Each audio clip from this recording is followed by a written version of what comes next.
મારા પતિના મૃત્યુ પછી હું સાવ એકલી થઈ ગઈ હતી. મારી 6 મહિનાની બાળકી રડી રહી હતી. તેને દૂધની જરૂર હતી.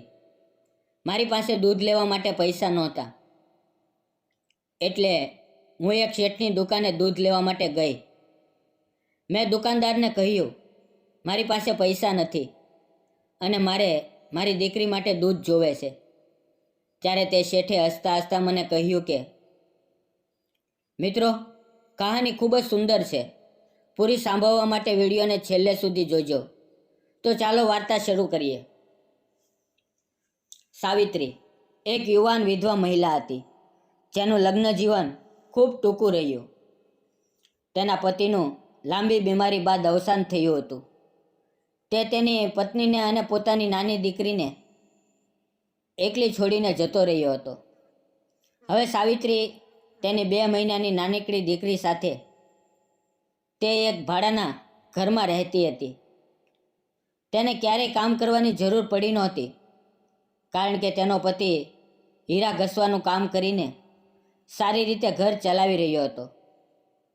પણ હવે તેના ગયા પછી ઘરનું ભાડું, દીકરી માટે દૂધ અને રોજિંદા ખર્ચાઓએ તેને હતાશ કરી દીધી હતી.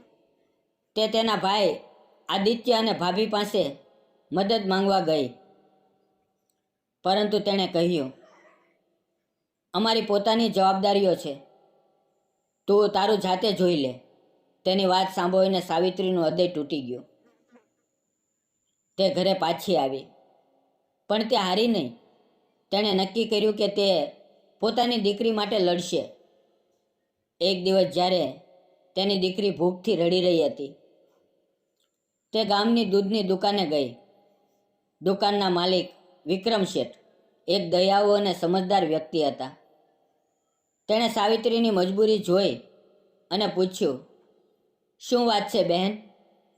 તું આટલી ચિંતામાં કેમ છે? સાવિત્રીએ શરમાતા શરમાતા કહ્યું, શેઠ, મારી દીકરી ભૂખી છે, પણ મારી પાસે દૂધ ખરીદવાના પૈસા નથી. વિક્રમ શેઠે તેની વાત સાંભળી અને કહ્યું, તું ચિંતા ન કર, હું તને રોજ દૂધ આપીશ અને થોડા પૈસા પણ આપીશ, પરંતુ બદલામાં તારે મારી માતાની સંભાળ રાખવાનું કામ કરવું પડશે. મારી માતા બીમાર છે અને તેમની સેવા માટે મને કોઈ વિશ્વાસુ વ્યક્તિની જરૂર છે. સાવિત્રીએ આશ્ચર્યથી પૂછ્યું, શું હું આ કામ કરી શકીશ? વિક્રમે હસીને કહ્યું, હા બેન, તું એક માતા છે. તને બીજાની સંભાળ કેવી રીતે રાખવી તેની ખબર છે. સાવિત્રીએ આ કામ સ્વીકાર્યું. તે રોજ વિક્રમના ઘરે જઈને તેમની બીમાર માતાને નવડાવતી, ખાવાનું ખવડાવતી અને તેમની સાથે સમય વિતાવતી. બદલામાં વિક્રમ શેઠ તેને પૈસા અને દીકરી માટે દૂધ આપતા. ધીમે ધીમે સાવિત્રીનું જીવન સુધરવા લાગ્યું. તેણે નવા કપડાં ખરીદ્યા, ઘરનું ભાડું ચૂકવ્યું અને દીકરીની સંભાળ સારી રીતે રાખવા લાગી. પરંતુ ગામના કેટલાક લોકોને સાવિત્રીની પ્રગતિ જોઈને ઈર્ષ્યા થવા લાગી. તેઓએ તેના વિશે ખોટી અફવાઓ ફેલાવવા માંડી કે સાવિત્રી કદાચ ખોટું કામ કરે છે. આ વાત સાવિત્રીના ભાઈ આદિત્ય સુધી પહોંચી.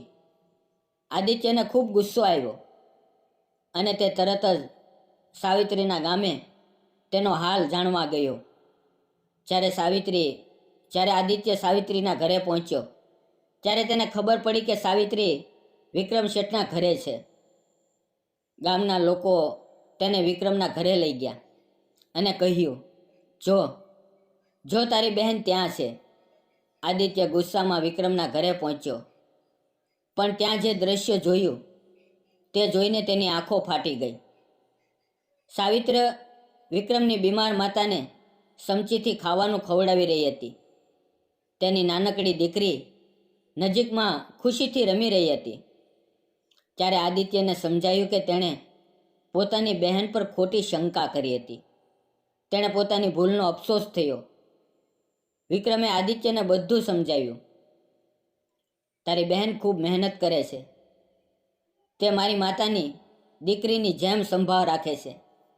તેની હિંમત અને ઈમાનદારીથી તારે કદર કરવી જોઈએ.